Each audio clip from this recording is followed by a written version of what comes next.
9 மே 1987 US Virginia Hampton. இங்க ஒரு அழகான டவுன் இருக்கு. இந்த டவுன்ல நிறைய கம்யூனிட்டி கார்டன்லாம் இருக்கு. இது எல்லாமே கவர்மெண்டோட லேண்ட் தான். இருந்தாலும் இங்க கார்டனிங் பண்ணணும், விவசாயம் பண்ணணும் அப்படின்னு ஆசைப்படுறவங்க வந்து அங்க பண்ணிக்கலாம். இது மூலியமா கிடைக்கக்கூடிய ஆதாயம், லாபம் எல்லாத்தையுமே அங்க விவசாயம் பண்ணக்கூடிய மக்களே வந்துட்டு எடுத்துக்கலாம். இததான் வந்துட்டு எல்லாருமே கம்யூனிட்டி கார்டன் அப்படின்னு சொல்லுவாங்க. இப்போ ஒரு நபர் வந்துட்டு கம்யூனிட்டி கார்டன் வழியா போயிட்டு இருந்திருக்காரு. போயிட்டு இருக்கும்போது அங்க இருந்த டிச்சை இவரு பாக்குறாரு. அந்த டிச்சுக்கு கொஞ்சம் பக்கத்துல வந்து பாத்தீங்கன்னா யாரோ ஒருத்தங்க படுத்து கிடக்கிற மாதிரி இருந்தது. என்னாச்சுன்னு தெரியல, ஒருவேளை மயக்கம் போட்டு விழுந்துட்டாங்களா அப்படின்னு சொல்லி இவரு கிட்ட போயிட்டு பாக்குறாரு. இப்படி இவரு கிட்ட போக போக யாருங்க இது அப்படின்னு சொல்லி கூப்பிட்டு பார்த்திருக்காரு. ஆனா அவங்க எந்திரிக்கவே இல்லை. என்னது இது இவ்வளவு கூப்பிடுறோம் ஆனா எந்திரிக்கவே இல்லைன்னு சொல்லிட்டு கிட்ட போய் பார்த்தப்பதான் அவங்கள சுத்தி நிறைய ரத்தமா இருந்திருக்கு. அவங்க இறந்து கிடக்குறாங்க அப்படின்ற விஷயம் இவருக்கு தெரிய வருது. யாரோ ஒருத்தங்க அந்த பொண்ணை வந்துட்டு கொலை பண்ணி போட்டிருக்காங்க. இதை பார்த்த பயத்துல இவரு அந்த இடத்தை விட்டு தலை தெறிக்க வீட்டுக்கு ஓடி வராரு. இப்ப வீட்டுல இருக்கக்கூடிய இவரோட ஒய்ஃப் வந்துட்டு பார்த்திருக்காங்க. என்னாச்சு, போன வேகத்திலே திரும்பி வந்துட்டீங்க, வழக்கமா இவ்வளவு சீக்கிரம் வரமாட்டீங்களே அப்படின்னு கேட்டிருக்காங்க. இவர் ரொம்பவே மூச்சு வாங்கின மாதிரி அங்க நின்றுட்டு இருந்திருக்காரு. இதை பார்த்த உடனே என்ன ட்ரெஸ் எல்லாம் வந்துட்டு இப்படி கலைஞ்சிருக்கு, என்னாச்சு இந்த மாதிரி இருக்கீங்களே, எதனாச்சும் பிரச்சனையா அப்படின்னு சொல்லி கேட்டிருக்காங்க. அதுக்கு அந்த நபர் வந்துட்டு இந்த மாதிரி நான் கம்யூனிட்டி கார்டன் வழியா நடந்து போயிட்டு இருந்தேன். அங்க டிச்சுக்கு பக்கத்துல ஒரு பொண்ணு வந்துட்டு இறந்து கிடக்குது. எனக்கு என்ன பண்றது அப்படின்னு தெரியல. அதை பார்த்து பயத்துல நான் அந்த இடத்த விட்டு ஓடி வந்துட்டேன் அப்படின்னு சொல்றாரு. இதை கேட்ட உங்களோட ஒய்ஃப் வந்துட்டு என்னங்க சொல்றீங்க, இது ஒரு பெரிய பிரச்சனையாச்சு அப்படின்னு சொல்லி போன் எடுத்து 911க்கு கால் பண்றாங்க. இப்போ இவங்க போலீஸ் ஆபீசர்ஸ்க்கு இது என்ன கார்டன், எங்க லொகேட் ஆயிருக்கு அப்படின்ற எல்லா டீடைல்ஸுமே கொடுக்குறாங்க.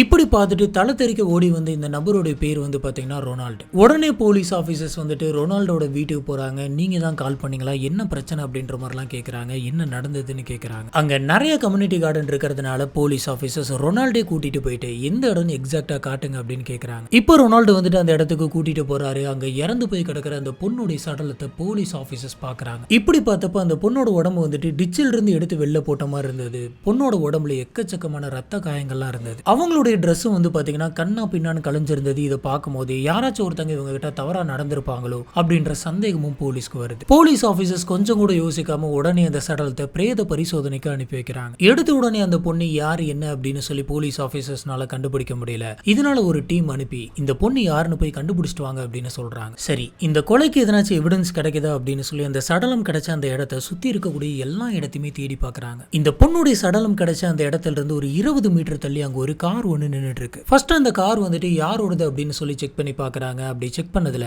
அந்த காருக்குள்ள ஹேண்ட்பேக்லாம் இருந்திருக்கு. கண்டிப்பா இந்த கார் வந்துட்டு ஒரு பொண்ணோட காரா இருக்க வாய்ப்பு இருக்கு அப்படின்ற மாதிரி யோசிச்சவங்க அந்த கார் ஏன் இந்த பொண்ணுடைய காரா இருக்க கூடாது அப்படின்னு யோசிக்கிறாங்க. எடுத்த உடனே போலீஸ் ஆபீசர்ஸ்க்கு இந்த கொலை வந்துட்டு திருட்டுக்காக கூட நடந்திருக்கலாம் அப்படின்ற மாதிரி தான் தோணுது. இதுபடி இவங்க அந்த காருக்குள்ள செக் பண்ணி பார்த்ததுல அந்த காருக்குள்ள ஹேண்ட்பேக், பர்ஸ், காசு, நகை அப்படின்னு சொல்லி நிறைய விஷயங்கள் இருந்திருக்கு. அந்த கொலைகாரம் வந்துட்டு எதையுமே எடுத்துட்டு போல, சொல்ல போனா கீ கூட இவங்க கிட்ட தான் இருந்திருக்கு. அந்த காரையை கூட இவங்க எடுத்துட்டு போயிருந்திருக்கலாம். ஆனா அந்த மாதிரி எதுவுமே நடக்கல. இதை வச்சே தெரியுது இது கொள்ளையடிக்கிறதுக்காக நடந்தது கிடையாது. அந்த கொலைகாரனுடைய மோட்டோவே இவங்களை கொலை பண்றதுதான் அப்படின்னு.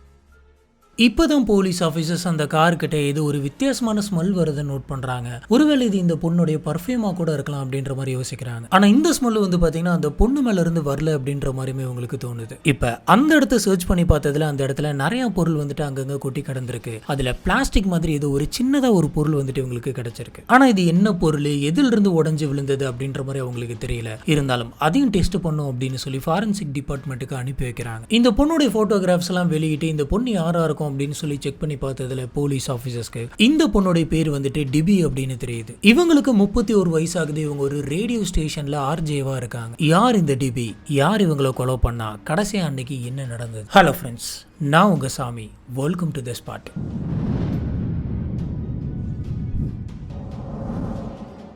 23 October 1955 Greensboro, North Carolina, USA. மார்க்குக்கும் ஜீன் அப்படின்றவங்களுக்கும் ஒரு அழகான பெண் குழந்தை பிறந்தது. அந்த குழந்தைக்கு டிபி அப்படின்னு சொல்லி பேர் வைக்கிறாங்க. இந்த பொண்ணுடைய ரொம்ப சின்ன வயசுல இருந்து அவங்க அம்மா அப்பா 2 பேருமே வந்துட்டு மாத்தி மாத்தி சண்டை போட்டுப்பாங்களாம். ஒரு கட்டத்துக்கு மேல சேர்ந்தே வாழ முடியாது, நம்ம பிரிஞ்சே போயிடலாம் அப்படின்னு சொல்லி முடிவு பண்றாங்க. இதனால இவங்க 2 பேருமே வந்துட்டு டைவர்ஸ் வாங்கிட்டு பிரிஞ்சு போயிடுறாங்க. இதுக்கப்புறம் இவங்க அம்மா ஜீன் வந்துட்டு வில்லின்சன் அப்படின்ற ஒரு நபரை வந்துட்டு கல்யாணம் பண்ணிக்கிறாங்க. இவங்க கூட தான் வந்து பாத்தீங்கன்னா டிபி வந்து வளர்றாங்க. டிபி சின்ன வயசுல இருந்தே ரொம்ப ஸ்மார்ட்டான ஒரு பொண்ணு. பொதுவாக சில பேர் வந்து பாத்தீங்கன்னா வீட்டுக்குள்ள இருக்கவங்க கூட மட்டும்தான் பேசுவாங்க, வெளியாட்கள் கூட பேச மாட்டாங்க, அறிமுகம் இல்லாத நபர்கிட்ட எப்படி பேசுறது அப்படின்னு தெரியாது. ஆனா டிபி வந்து அந்த மாதிரி கிடையாது. ரொம்ப சின்ன வயசுல இருந்தே யாரா இருந்தாலும் சரி அவங்களோட ஒரு கான்வர்சேஷனை டெவலப் பண்ணுவாங்க. இவங்களுக்கு ரொம்ப சின்ன வயசுல இருந்தே நம்ம ஒரு பெரிய டிவி சேனல்ல வேலை பார்க்கணும் அப்படின்ற ஆசை இருந்தது. இதனால இவங்க அவங்களோட ஸ்கூல் டேஸ்லயே வந்து பாத்தீங்கன்னா எக்கச்சக்கமா ப்ரிப்பேர் பண்ணுவாங்களாம். இந்த ப்ரிப்பேர் பண்ணதெல்லாம் போயிட்டு ஒரு ஆடிஷனா கொடுக்கலாம் அப்படின்னு சொல்லி நிறைய டிவி சேனல்ஸ்க்குலாம் போயிட்டு வருவாங்களாம். இப்படி அவங்க ஸ்கூல் படிக்கும் போது இவ்வளவு பேஷனா இருந்திருக்காங்க. இவங்க படிச்சிட்டு இருந்த அந்த சமயத்துல அந்த ஸ்கூலுக்கு போயிட்டு டிபியோட எய்ம் என்ன அப்படின்னு சொல்லி கேட்டீங்க அப்படின்னா எல்லாருக்குமே தெரியுமா, ஒரு பெரிய டிவி சேனல்ல வேலை பார்க்கறதா இவங்களோட ஆசை அப்படின்னு. அந்த ஸ்கூல்ல பேச்சு போட்டி இந்த மாதிரி பேசுறது சம்பந்தப்பட்ட எல்லாத்துலயுமே அவங்க கலந்துப்பாங்களாம். இவங்க தான் பெஸ்டா இருப்பாங்களாம். இவங்க இல்லாத ஆக்டிவிட்டியே இருக்காது அப்படின்னு சொல்றாங்க. அந்த லெவலுக்கு எல்லாத்துலயுமே பார்ட்டிசிபேட் பண்ணிருக்காங்க. இவங்களுக்கு டிவி ஆங்கர் ஆகணும் அப்படின்னு தோணுது. இவங்களோட ஸ்கூல் ஃபுல்லா முடிச்சிடுறாங்க. முடிச்சுட்டு காலேஜுக்கு போறாங்க. இவங்க காலேஜ் படிக்கும் போது ஸ்டடீஸ், டிவி ஆங்கரிங் இதை மட்டும் கான்சென்ட்ரேட் பண்ண கிடையாது, கூடவே ஆக்டிங்கும் ட்ரை பண்ணிருக்காங்க. இவங்க காலேஜ் படிக்கும் போதும் நிறைய சேனல்ஸ்க்கு, கம்பெனிஸ்க்கெல்லாம் போயிட்டு ரெஸ்யூம் போட்டிருக்காங்க. இதுபடி இவங்களுக்கு ஒரு கம்பெனில வேலை கிடைக்குது. அங்க இவங்க நிறைய ஒர்க் பண்றாங்க, நிறைய எக்ஸ்பீரியன்ஸை கேதர் பண்ணிக்கிறாங்க. இது மூலியமா இவங்களுக்கு எஃப்எம்ல ஒரு ரேடியோ ஜாக்கி வேலை கிடைக்குது. இவங்க வேலை பார்க்குற அந்த இடம் வந்து பாத்தீங்கன்னா இவங்களோட வீட்டுல இருந்து 20 கிலோமீட்டர் தள்ளி இருக்குது. இந்த மாதிரி இவங்க 3 வருஷம் வேலை பார்த்திருக்காங்க. இவங்களுக்கு ரொம்பவே பிடிச்ச வேலை இது அப்படின்றதுனால கொஞ்சம் கூட சலிக்காம ரொம்பவே ஆக்டிவா அவங்க ஒர்க் பண்ணுவாங்களாம். நம்ம ஏற்கனவே பார்த்த மாதிரி இவங்க ஸ்ட்ரேஞ்சர்ஸ் கூட ஒரு நல்ல கம்யூனிகேஷன் பில்ட் பண்ணுவாங்க அப்படின்றதுனால இவங்கள நம்பி ஒரு தனி ஷோவே கொடுத்திருக்காங்க. இவங்க கிட்ட பேசுற மக்கள் கிட்ட இவங்க ரொம்பவே ஸ்போர்ட்டிவா ஜாலியா பேசுவாங்களாம். அவங்க இந்த மாதிரி பேசுறாங்களோ அதே மாதிரி இவங்க அவங்க கிட்ட பேசி ரொம்பவே சூப்பரா கொண்டு போவாங்களாம். இதனால அந்த ஷோ வந்து பாத்தீங்கன்னா பயங்கரமா ஹிட் அடிச்சிருக்கு. இவங்க இது மட்டும் கிடையாது, இவங்களுக்கு மியூசிக்ஸ் அப்படின்னா ரொம்ப பிடிக்கும். இவங்களுக்கு இயற்கையான விஷயங்கள் எல்லாத்தையுமே ரொம்ப பிடிக்கும். இதனால இவங்க ரொம்பவே இன்ட்ரெஸ்ட் எடுத்து கார்டன்ல போயிட்டு விவசாயம் எல்லாம் பண்ணுவாங்களாம். சரி, நம்ம டிபி பத்தி விசாரிக்கலாம் அப்படின்னு சொல்லி போலீஸ் ஆபீசர்ஸ்லாம் டிபியோட ரேடியோ ஸ்டேஷனுக்கு போறாங்க. அவங்கலாம்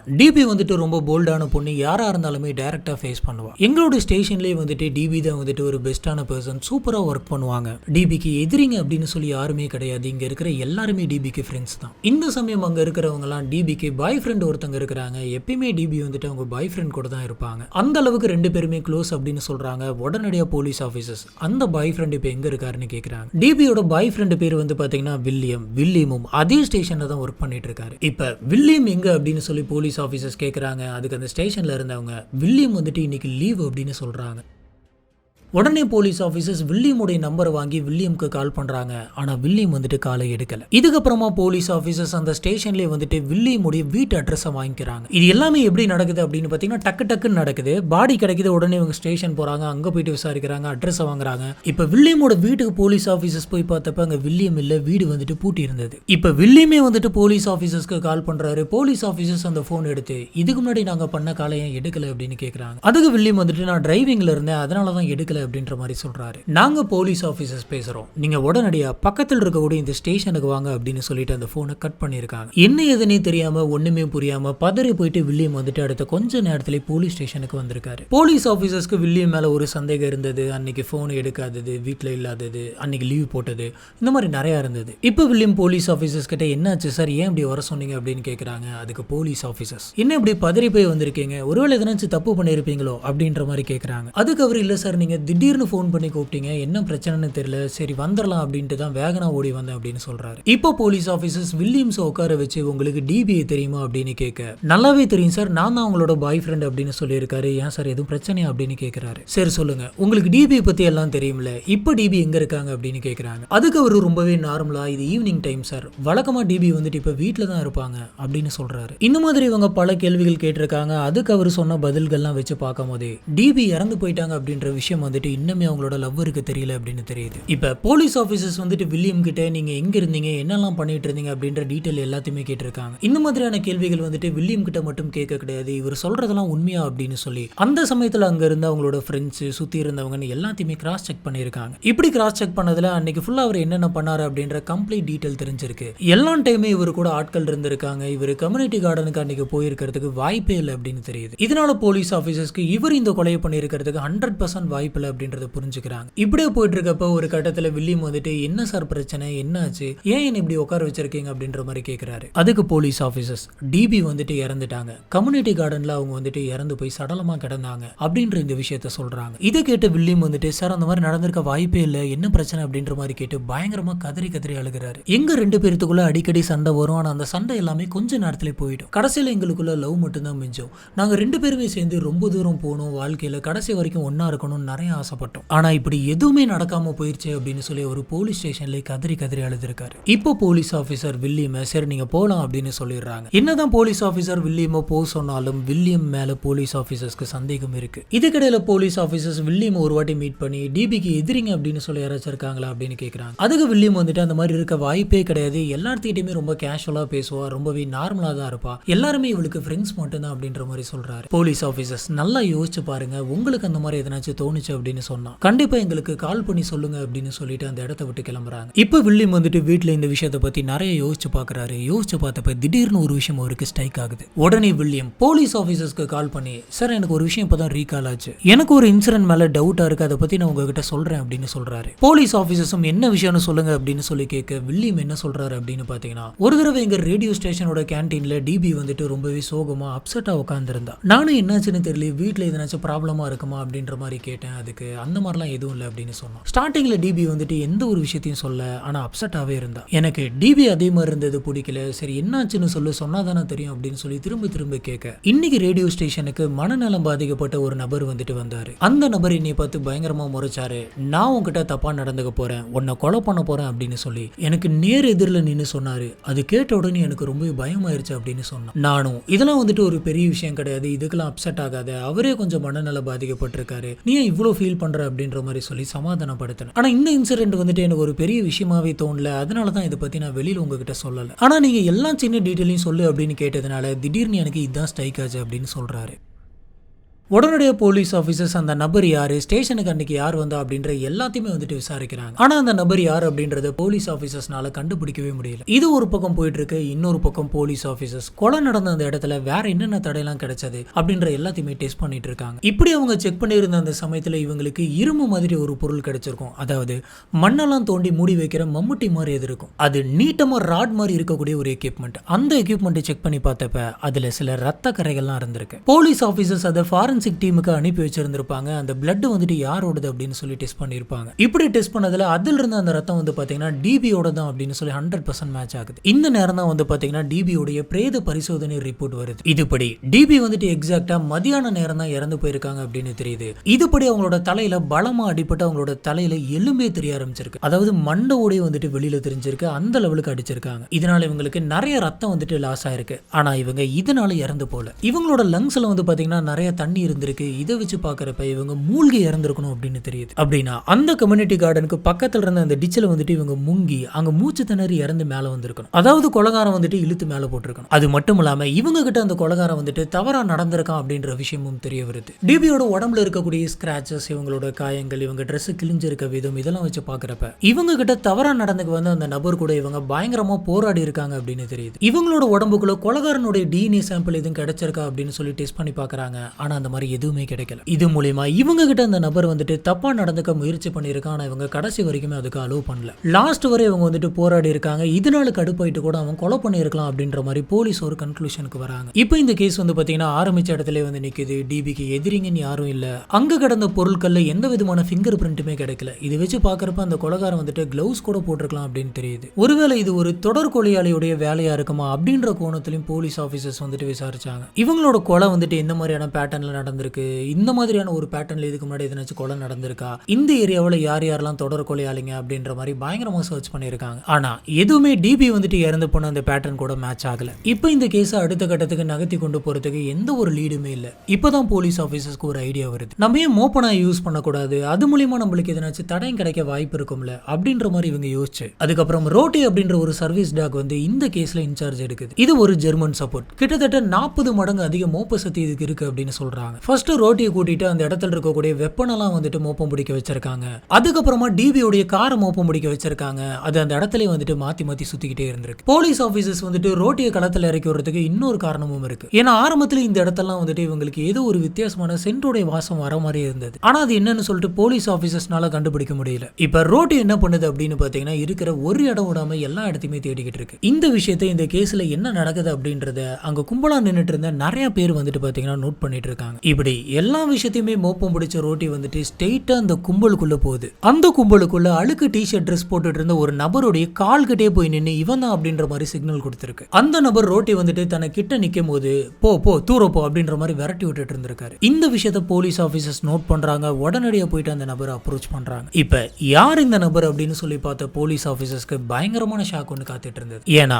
இந்த நபருடைய பேர் வந்துட்டு ரொனால்ட். ஆரம்பத்தில் நான் கம்யூனிட்டி கார்டன் கிட்ட நடந்து போயிட்டு இருந்தேன். அப்போ ஒரு சடலத்தை பார்த்தேன் அப்படின்னு சொல்லி போலீஸ் ஆபீசர்ஸ்க்கு கால் பண்ணி சொன்ன அதே ரொனால்ட். போலீஸ் ஆபீசர்ஸ்க்கு உடனே டவுட் வருது. இவருக்கும் இந்த கொலைக்கும் எதனாச்சும் சம்பந்தம் இருக்கும் அப்படின்னு சொல்லி யோசிக்கிறாங்க. எடுத்த உடனே போலீஸ் ஆபீசர்ஸ் வந்துட்டு ரொனால்டோட காரை போயிட்டு செக் பண்ணி பார்த்திருக்காங்க. அந்த காருக்குள்ள ஒரு துப்பாக்கி இருந்திருக்கு. இந்த துப்பாக்கியை போலீஸ் ஆபீசர்ஸ் எடுத்து வச்சுக்கிறாங்க. ரொனால்டை அரெஸ்ட் பண்றாங்க. ரொனால்டோ போலீஸ் ஸ்டேஷன் கூட்டு போறாங்க. அது மட்டும் இல்லாம ரொனால்டோ சுத்தி இருக்கக்கூடிய அக்கம் பக்கத்தில் இருக்கிறவங்க எல்லாத்துக்கிட்டுமே ரொனால்டோ வந்துட்டு எந்த மாதிரியான நபர் அப்படின்னு சொல்லி விசாரிக்க ஆரம்பிக்கிறாங்க.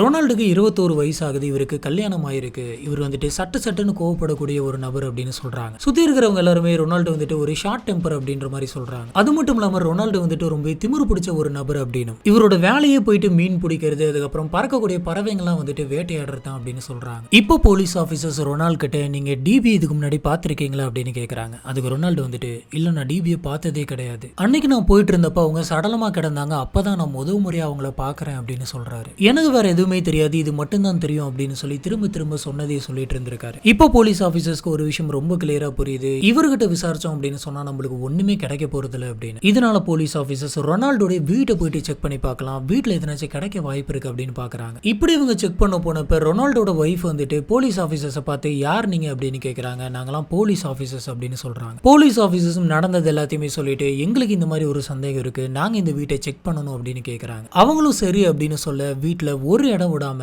எல்லா இடத்துலயுமே எதனாச்சும் எவிடன்ஸ் கிடைக்குமா அப்படின்னு தேடிக்கிட்டு இருந்தாங்க. ஆனா எங்கேயுமே எந்த விதமான எவிடன்ஸும் கிடைக்கல. இப்படி இருக்கிறப்பதான் துவைக்கிறதுக்காக போட்டு வச்சிருக்க துணியெல்லாம் வந்துட்டு இவங்க பாக்குறாங்க. இந்த அழுக்கு துணியில எதனாச்சும் தடயம் கிடைக்குமா அப்படின்னு சொல்லி செக் பண்ணி பாக்குறாங்க. இப்படி செக் பண்ணி பார்த்ததுல ஒரே ஒரு டி-ஷர்ட்ல மட்டும் வந்து பாத்தீங்கன்னா சில ரத்த கரைகள்லாம் இருந்திருக்கு. இப்போ போலீஸ் இது யாரோ டி-ஷர்ட் அப்படின்னு சொல்லி கேட்க இது ரொனால்டோட டி-ஷர்ட் அப்படின்னு சொல்லி அவங்களோட ஒய்ஃப் வந்துட்டு சொல்றாங்க. உடனே போலீஸ் ஆபீசர்ஸ் அந்த டி-ஷர்ட் ஃபாரன்சிக் டிபார்ட்மெண்ட்டுக்கு அனுப்பி வைக்கிறாங்க. அங்க இதை டெஸ்ட் பண்ணதுல இதில் இருக்க அந்த ரத்த கரை வந்துட்டு டிபியோட தான் அப்படின்னு சொல்லி 100% தெரியுது. இப்போ போலீஸ் ஆபீசர்ஸ் வந்துட்டு ஸ்ட்ரெயிட்டா ரொனால்ட் கிட்ட போயிட்டு இந்த மாதிரி எனக்கு டிபி தெரியவே தெரியாது, நான் பார்த்ததே இல்லை அப்படின்ற மாதிரிலாம் சொன்னீங்க. அப்படி இருக்கிறப்போ உங்களோட டி-ஷர்ட் எப்படி இந்த ரத்த கரை வந்தது அப்படின்ற மாதிரி கேட்கறாங்க. அதுக்கு ரொனால்டு வந்துட்டு என்ன பதில் சொல்றாரு அப்படின்னு பாத்தீங்கன்னா இந்த மாதிரி நான் அன்னைக்கு கம்யூனிட்டி கார்டன் கிட்ட நடந்து போயிட்டு இருந்தப்ப இவங்களுடைய சடலத்தை நான் பார்த்தேன். ஆரம்பத்துல வந்துட்டு இவங்க இறந்துட்டாங்க அப்படின்றது எனக்கு தெரியாது. இவங்க குப்புறதான் படுத்து கிடந்தாங்க. இவங்க யார் அப்படின்னு சொல்லி தெரிஞ்சுக்கிறதுக்காகவும் இவங்க உயிரோட இருக்காங்களா இல்லையா அப்படின்றத பாக்குறதுக்காகவும் நான் அவங்கள பிடிச்சி திருப்பினேன். அந்த சமயத்துல கூட அந்த ரத்தம் வந்துட்டு என் மேல விழுந்து இருக்கலாம். அப்ப கூட இந்த ரத்தம் ஒட்டி இருந்திருக்கலாம். இதனால கூட அந்த மோப்ப நாய் வந்துட்டு மோப்பம் பிடிச்சிட்டு வந்து என் கிட்ட நின்று இருக்கலாம் அப்படின்ற மாதிரி ஒரு பயங்கரமான ரீசனை சொல்றாரு. இதை கேட்ட போலீஸ் ஆபீசர்ஸ் வந்துட்டு ஷாக் ஆயிடுறாங்க.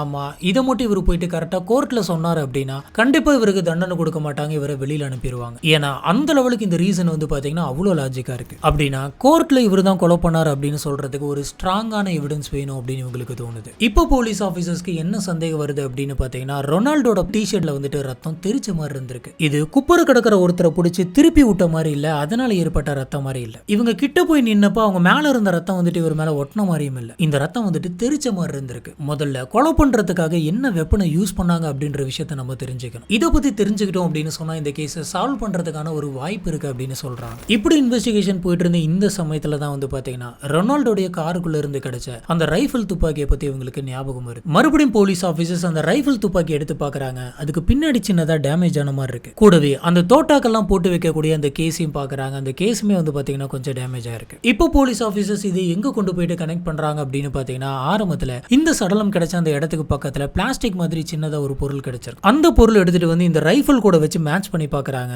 அது மேட்ச் ஆயிருக்கு. இந்த ரைபிள் இருந்து உடஞ்ச அந்த பாகம் தான் அது அப்படின்னு சொல்லி தெரியுது. இதுல இருந்து என்ன கன்ஃபார்ம் ஆயிருக்கு அப்படின்னு பாத்தீங்கன்னா இந்த துப்பாக்கியை வச்சு தான் டிபி அடிச்சு கொலை பண்ணிருக்காங்க. அதுவும் அந்த துப்பாக்கியை திருப்பி வச்சு பின்னாடி இருக்கக்கூடிய அந்த ஹார்டான சர்ஃபேஸ்ல வச்சு பயங்கரமா அடிச்சிருக்கணும். இப்படி அடிச்ச அடியில லூஸா இருக்கிற ஒரு பார்ட் வந்துட்டு உடஞ்சு போய் வெளில விழுந்திருக்கணும். அந்த பார்ட் தான் இது அப்படின்னு சொல்லி கனெக்ட் பண்றாங்க. இப்போ போலீஸ் ஆஃபீஸர்ஸ்க்கு இந்த தியரி எல்லாத்தையுமே கனெக்ட் பண்றதுக்கு இன்னும் கொஞ்சம் ஸ்ட்ராங்கான ஒரு எவிடன்ஸ் வேணும் அப்படின்னு யோசிச்சாங்க. இந்த தியரியை ப்ரூஃப் பண்றதுக்காக இவங்க ஒரு ஹெல்மெட் எடுத்தாங்க. ஹெல்மெட் சுத்தி நிறைய பஞ்செல்லாம் வந்துட்டு வச்சு ஸ்டஃப் பண்ணாங்க. அந்த ஸ்பாஞ்சுக்கு மேலலாம் வந்துட்டு சிகப்பு கலர்ல இருக்கக்கூடிய பெயிண்ட் வந்துட்டு ஊத்துனாங்க. கிட்டத்தட்ட அந்த ஹெல்மெட்டை வந்து பாத்தீங்கன்னா ஒரு தலை மாதிரியே வச்சிருந்தாங்க. வச்சு பிரேத பரிசோதனையோட ரிப்போர்ட் படி இவங்களுக்கு எப்படி அடி விழுந்திருக்கு, எந்த டைரக்ஷன்ல இருந்து தாக்கி இருக்கலாம் அப்படின்ற எல்லாத்தையுமே வந்துட்டு செக் பண்றாங்க. இப்படி செக் பண்ண போலீஸ் ஆபீசர் வந்துட்டு அதே ஆங்கிள் ரைஃபிளை வச்சு அதே மாதிரி அடிக்கிறாரு. இப்படி அடிச்சதுல அந்த ஸ்பான்சல் இருந்த அந்த பிளட் வந்து பாத்தீங்கன்னா இவரோட டி-ஷர்ட்ல வந்துட்டு தெரிக்குது. அது எப்படி தெரிச்சிருக்கு அப்படின்னு பாத்தீங்கன்னா ரொனால்டோட டி-ஷர்ட்ல இந்த மாதிரி ரத்தம் தெரிச்சிருந்ததோ அதே மாதிரியே தெரிச்சிருந்திருக்கு. ஈவன் அதே இடத்துல சொல்லப்போனா இவங்க அந்த இடத்துல நடந்ததே வந்துட்டு ரீக்ரியேட் பண்ணியிருக்காங்க. இந்த விஷயங்கள், இந்த பிரேத பரிசோதனை ரிப்போர்ட், இது எல்லாத்தையுமே வச்சு ஒரு சின்ன டாக்குமெண்ட் பண்றாங்க. இப்போ போலீஸ் ஆபீசர்ஸ் துப்பாக்கி, இந்த உடஞ்ச பாகம், எவிடன்ஸ் இது எல்லாத்தையுமே எடுத்துட்டு போயிட்டு ரொனால்டோ காமிச்சு, அவ்வளவுதான் நீ மாட்டிக்கிட்டே, இதுக்கு மேல நீ தப்பிக்கவே முடியாது, நீ தான் இந்த கொலை பண்ண அப்படின்னு சொல்லி 100% கன்ஃபார்ம் ஆயிடுச்சு. இப்போ எங்களோட கேள்வி ஒன்னே ஒண்ணுதான், நீ தான் கொலை பண்ண அப்படின்னு சொல்லி எங்களுக்கு தெரியும், ஆனா இந்த கொலை நீ எதுக்காக பண்ண அப்படின்னு கேட்கறாங்க. இப்போ ரொனால்டோ வந்துட்டு வேற வழியே இல்லாம நடந்த உண்மை எல்லாத்தையுமே ஒன்னா சொல்ல ஆரம்பிக்கிறான். எனக்கும் என்னோட ஒய்ஃபுக்கும் இடையில எக்கச்சக்கமான சண்டை வந்துட்டே இருக்கும். இதனால நான் நிறைய கோவப்பட்டுட்டே இருப்பேன். எனக்கு மீன் பிடிக்கிறது, பறவைங்களை வேட்டையாடுறது தான் ரொம்ப ரொம்ப பிடிக்கும். இப்படிதான் அன்னைக்கு காலையில எனக்கும் என்னோட ஒய்ஃபுக்கும் இடையில பயங்கரமான ஒரு சண்டை வந்துச்சு. இந்த சண்டையில நான் என்னோட துப்பாக்கி எடுத்துக்கிட்டு பறவைங்களை வேட்டையாடலாம் அப்படின்னு சொல்லி வெளியில போனேன். இந்த கம்யூனிட்டி கார்டனுக்கு பக்கத்துல தான் வந்து பாத்தீங்கன்னா நான் வழக்கமா வேட்டையாடுவேன். அப்ப அங்க ஒரு பொண்ணு நின்றுட்டு இருக்கிறத பார்த்தா அந்த பொண்ணு தான் டிபி. எனக்கு பார்த்த உடனே அந்த பொண்ணை ரொம்ப பிடிச்சு போச்சு. அந்த பொண்ணை வந்துட்டு அடையணும் அப்படின்ற ஆசை எனக்குள்ள வந்துச்சு. அந்த நேரம் ஏன் எனக்கு அந்த மாதிரி தோணுச்சு அப்படின்னு தெரியல. இதனால அந்த பொண்ணை நான் அப்ரோச் பண்றதுக்காக கிட்ட போனேன். அந்த பொண்ணுக்கும் எனக்கும் நடுவில் நிறைய தள்ளுமுள்ளுலாம் நடந்துச்சு. அந்த பொண்ணு வந்துட்டு என்ன கிட்டவே அலோவ் பண்ணல. இதனால நான் ஒரு கட்டத்துல அந்த இடத்தை விட்டு போலாம் அப்படின்னு முயற்சி பண்ணேன். ஆனா அந்த பொண்ணு வந்துட்டு என்ன ரொம்பவே நல்லா பாத்துருச்சு. அந்த பொண்ணோட ட்ரெஸ்ஸும் வந்துட்டு பயங்கரமா கிழிஞ்சிருந்தது. இப்படி அந்த பொண்ணு வெளியில போயிட்டு சொன்னிச்சு அப்படின்னு சொன்னா கண்டிப்பா நான் மாட்டிப்பேன். எனக்கு அந்த சமயம் என்ன பண்றது அப்படின்னே தெரியல. சரி, இந்த பொண்ணை கொலை பண்ணிடலாம் அப்படின்னு முடிவு பண்ணேன். எப்படி இந்த கொலை பண்ணலாம் அப்படின்னு சொல்லி நான் யோசிச்சுக்கிட்டு இருந்த அந்த சமயம் தான் கையில இருந்த அந்த ரைஃபிளை பார்த்தேன். இந்த துப்பாக்கி எடுத்து துப்பாக்கியோட பின் பக்கமா ஓங்கி அவளோட தலையில பயங்கரமா அடிச்சேன். இப்படி அடிச்சதுல நிறைய ரத்தம் போயிருந்தது. டிபி தூக்கி டிச்சில போட்டு மறுபடியும் எடுத்து வெளியில வச்சுட்டு என்ன பண்றது அப்படின்னு தெரியாம வேகமா அந்த இடத்தை விட்டு ஓடி வந்துட்டேன். இப்படி நான் வீட்டுக்கு வந்ததுக்கு அப்புறம் தான் வீட்டுக்குள்ள என்னோட ஒய்ஃப் இருக்கிறத பார்த்தேன். அவகிட்ட எதுவுமே சொல்ல வேணாம் அப்படின்னு நினைச்சேன். ஆனா அவ ஏன் இந்த மாதிரி ட்ரெஸ் எல்லாம் வந்துட்டு கலைஞ்சிருக்கு, ஏன் போன உடனே திருப்பி வந்துட்டு என்னாச்சு உனக்கு அப்படின்னு சொல்லி திரும்ப திரும்ப கேட்க எனக்கு இருந்த பதட்டத்துல கம்யூனிட்டி கார்டன்ல ஒரு சடலத்தை பார்த்தேன். அதை பார்த்த உடனே எனக்கு பயம் வந்துருச்சு. என்ன பண்றதுன்னு தெரியல. அதனாலதான் வேகமா ஓடி வந்துட்டேன் அப்படின்னு சொன்னேன். இதுக்கப்புறம் என்னோட ஒய்ஃப் வந்துட்டு இது ஒரு பெரிய பிரச்சனை, 911க்கு கால் பண்ணி நடந்தது எல்லாத்தையுமே சொல்லு, உடனே சொல்லு அப்படின்னு சொல்லி ஃபோர்ஸ் பண்ணான். இப்போ எனக்கு என்ன பண்றது அப்படின்னு தெரியல. சரி அப்படின்னு சொல்லி 911க்கு கால் பண்ணி இங்க ஒரு சடலத்தை பார்த்தேன் அப்படின்ற விஷயத்தை உங்ககிட்ட சொன்னேன் அப்படின்னு நடந்த எல்லாத்தையுமே சொல்றான். இதுக்கப்புறமா இந்த கேஸ் வந்து பாத்தீங்கன்னா கோர்ட்டுக்கு வருது. ஏப்ரல் 8, 1988. இந்த ரொனால்டுக்கு பெரிய மோட்டோலாம் இல்ல அப்படின்னு சொல்லி 12 வருஷம் ஜெயில் தண்டனை மட்டும்தான் தந்தாங்க. அடுத்த கொஞ்ச நாளே வந்து பாத்தீங்கன்னா பெயிலும் வந்துட்டு கொடுக்குறாங்க. ஏன்னா அப்ப அது அந்த காலகட்டம் அப்படின்றதுனால இப்ப இருக்கிற மாதிரியான லாலாம் வந்துட்டு அப்ப கிடையாது. $1,18,000 வந்துட்டு நீங்க கோர்ட்டுக்கு தந்தீங்க அப்படின்னு சொன்னா பெயில் கிடைக்கும், நீங்க வெளியில போலாம் அப்படின்னு சொல்றாங்க. ரொனால்டுக்கு அவ்வளவு பணம் இல்ல அப்படின்றதுனால அவர் ஜெயிலுக்கே போறாரு. இந்த கேஸ்ல அந்த ரோட்டி அப்படின்ற அந்த மோப்பனாய் மட்டும் இல்ல அப்படின்னு சொன்னா இந்த கேஸே வந்துட்டு சால்வ் ஆயிருக்காது. இந்த ரோட்டி அப்படின்ற அந்த சர்ச் டாக் வந்து பாத்தீங்கன்னா கிட்டத்தட்ட 700 கேஸ்ல இன்வால்வ் ஆயிருக்கு. நிறைய இடத்துல நிறைய விஷயங்களை கண்டுபிடிச்சும் தந்திருக்கு. இதுக்கு சூப்பர் ஹீரோ அப்படின்னு சொல்லி அவார்ட்லாம் தந்திருக்காங்க. 1989ல இது ரிட்டையர் ஆயிருக்கு. 89ல இது இறந்தும் போயிருக்கு. இதுதான் இன்னைக்கு நம்ம பார்க்க இருந்த இந்த கேஸ்.